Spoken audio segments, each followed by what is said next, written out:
ஓம் சாந்தி. 17 December 2022 ஷூபாபானுடைய இனிமையான மகா வாக்கியம். சாக்காரம் முரளி பாக்தாதா மதவன். இன்றைய முரளியிலிருந்து கேள்விகள். முதல் கேள்வி, எப்போது தந்தை வெளிப்படுவார்? எப்பொழுது தந்தை வெளிப்படுவார்? இரண்டாவது கேள்வி, யார் நேரத்தை வீணாக்க மாட்டார்கள்? யார் நேரத்தை வீணாக்க மாட்டார்கள்? மூன்றாவது கேள்வி, உள்நோக்கு முகம் என்றால் என்ன? உள்நோக்கு முகம் என்றால் என்ன? நான்காவது கேள்வி, எது எது ஈஸி பிஸ்னஸ் அல்லது மலிவான வியாபாரம் ஆகும்? எது ஈஸி பிஸ்னஸ் அல்லது மலிவான வியாபாரம் ஆகும்?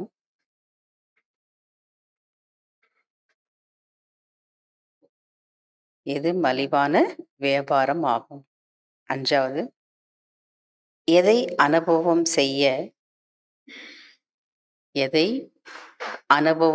செய்ய ஆசீர்வாதங்களை கொடுக்க வேண்டும் மற்றும் பெற வேண்டும்? எதை அனுபவம் செய்ய ஆசீர்வாதங்களை கொடுக்க வேண்டும் மற்றும் பெற வேண்டும்? Fill up the blanks. First, தந்தையின் நினைவில் இருந்தீர்கள் என்றால் டேஷ். தந்தையின் நினைவில் இருந்தீர்கள் என்றால் டேஷ். இரண்டாவது, டேஷ் விழுகிறீர்கள், டேஷ் விழுகிறார்கள், டேஷ் விழுவது கிடையாது.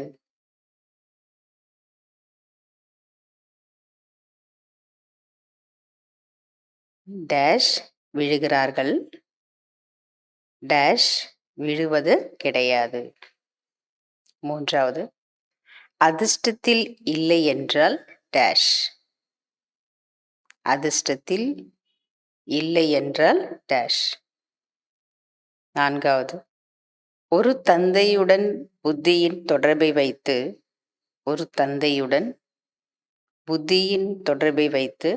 டேஷ் ஆக வேண்டும்.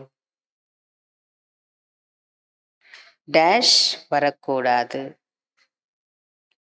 ஒரு தந்தையுடன் புத்தியின் தொடர்பை வைத்து டேஷ் ஆக வேண்டும்.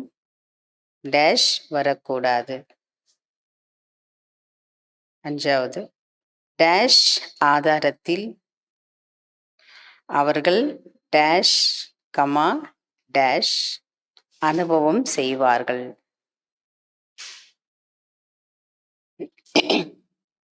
டேஷ் ஆதாரத்தில் அவர்கள் டேஷ் கமா டேஷ் அனுபவம் செய்வார்கள்.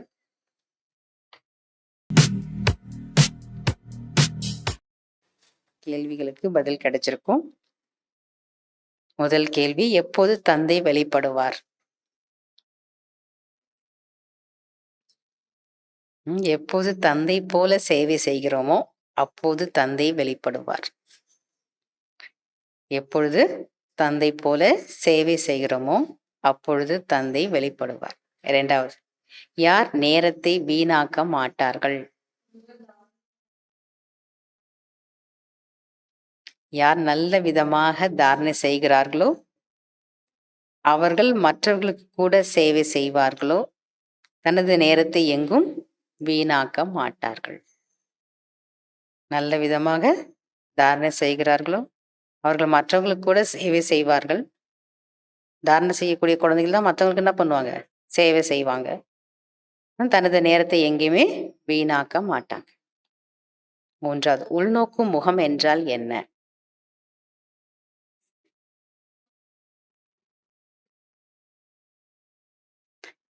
சரீரத்தின் உள்ளே இருக்கும் ஆத்மா தந்தையிடம் இருந்துதான் கேட்க வேண்டும்.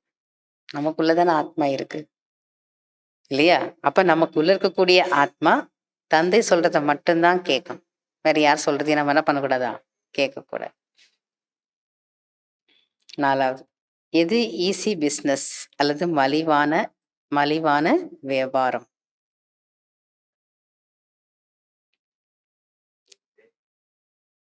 ஈஸி பிஸ்னஸ் எது? ஈஸியான பிஸ்னஸ் பண்ண எல்லாருக்கும் பிடிக்கும். அதனால பாபா கேட்கிற எது மலிவான வியாபாரம் ஆகும்? முழு உலகத்திலிருந்து தனது தேகத்திலிருந்தும் கூட புத்தியின் தொடர்பை நீக்கிவிட்டு என்னை மட்டும் நினைவு செய்தால், அதாவது பாபாவை மட்டும் நினைவு செய்தீங்கன்னா உங்களுடைய படகு கரை சேர்ந்து விடும். முழு உலகத்திலிருந்து தனது தேகத்திலிருந்து கூட புத்தியின் தொடர்பை நீக்கிவிட்டு தந்தை என்னை மட்டும் நினைவு செய்தால் உங்களுடைய படகு கரை சேர்ந்து விடும். 5வது கேள்வி, எதை அனுபவம் செய்ய ஆசீர்வாதங்களை கொடுக்க வேண்டும் மற்றும் பெற வேண்டும்?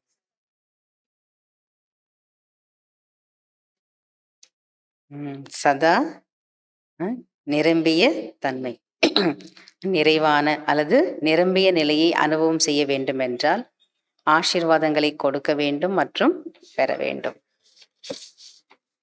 ஆசீர்வாதங்களை கொடுக்கணும், ஆசீர்வாதங்களை அடையணும். fill up the blanks. First, தந்தையின் நினைவில் இருந்தீர்கள் என்றால் டேஷ். தந்தையினுடைய நினைவிலேயே இருந்தீங்கன்னா நேரம் பயனுள்ளதாக ஆகிவிடும். 2வது, டேஷ் விழுகிறார்கள், டேஷ் விழுவது கிடையாது.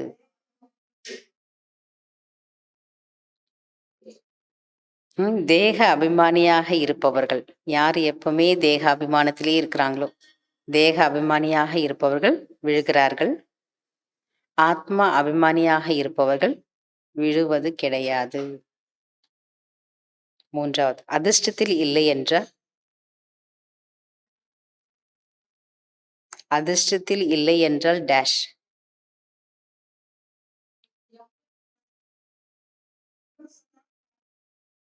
அதிர்ஷ்டத்தில் இல்லை என்றால் தாரணை செய்வதே இல்லை. 4வது, ஒரு தந்தையுடன் புத்தியின் தொடர்பை வைத்து டேஷ் ஆக வேண்டும், டேஷ் வரக்கூடாது. ஒரு தந்தையினுடைய புத்தியின் தொடர்பை வைத்து, ஒரு பாபாவிடம் உங்களுடைய புத்தி தொடர்பை ஈடுபடுத்தினீங்கன்னா குணவான் ஆவீங்க. ஆகையில பாபா சொல்றார், ஒரு தந்தையுடன் புத்தியின் தொடர்பை வைத்து குணவான் ஆக வேண்டும், வெளிநோக்கு முகத்தில் வரக்கூடாது. 5வது, டேஷ் ஆதாரத்தில் அவர்கள் டேஷ் டேஷ் அனுபவம் செய்வார்கள்.